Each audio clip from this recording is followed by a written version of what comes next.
Hi everyone, welcome to your English class. I'm Jasmine and this is the 33rd module. Decisions are the hardest thing to make, especially when it is a choice between where you should be and where you want to be. And in any moment of decision, the best thing you can do is the right thing, and the worst thing you can do is nothing. And that's why Dr. Sadaf made his choice to save the white man's life. So, my dear friends, let's continue with our chapter The Enemy, written by Paul S. Buck, taken from the book Vistas. In the previous module, we have seen Dr. Sadao, along with his wife Hannah, taking the badly wounded white man inside their house and thinking about giving him the necessary medical treatments.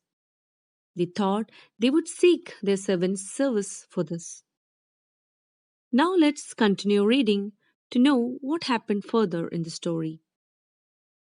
As you read this section, you can see Hannah led the way as they walked fast towards the kitchen. The two servants in the kitchen were scared after hearing their master's words regarding the injured white man. The old gardener, who also worked as a servant, was pondering over the news and pulling the hair from his upper lip.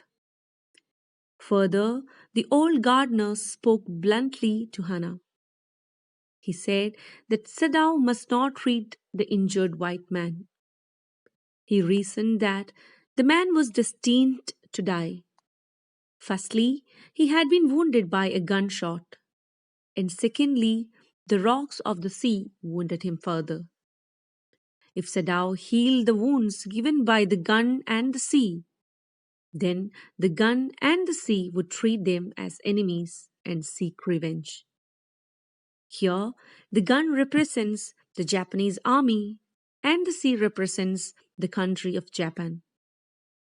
So the old gardener was trying to convey that if they treated the enemy, they would be punished by their motherland. Further, you can see Hannah politely said to the gardener that she would pass this message to Sadao.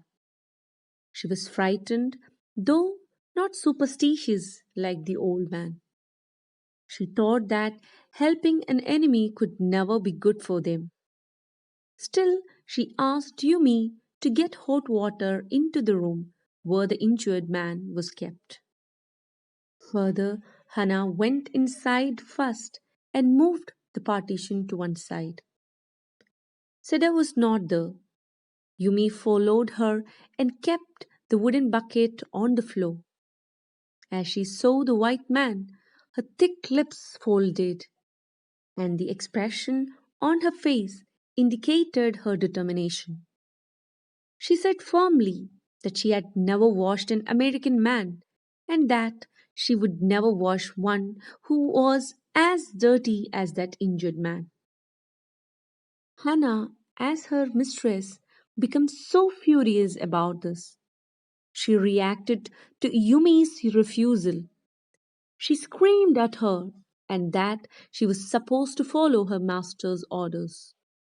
But Yumi resisted strongly. Her dull face had a dangerous look of protest, which scared Hannah. She was worried that if the servants reported something different from what had happened, they could land into trouble.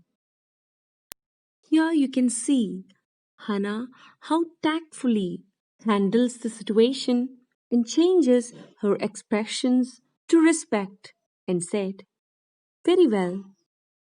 Further, she explains to Yumi that they intended to bring the unconscious man into his senses and then they would hand him over as a prisoner. But Yumi said that she was not concerned about their plans, and she added that she was a poor person and it was none of her business to know about their plans. Thus, Hannah realized that she can never convince Yumi, so that she asked her to return to her work. Yumi left the room at once. Hannah was again left alone with the white man. She would have been afraid to remain there all alone, but her anger on Yumi's firm determination made her stay in the room. With great anger towards her servant Yumi, she told to herself she is a stupid person, and she further said that it was just an injured man. Now let's wait and see what Hannah is going to do for the white man, whom she considered as her enemy in the beginning and now as an injured human being who needs help. Thank you.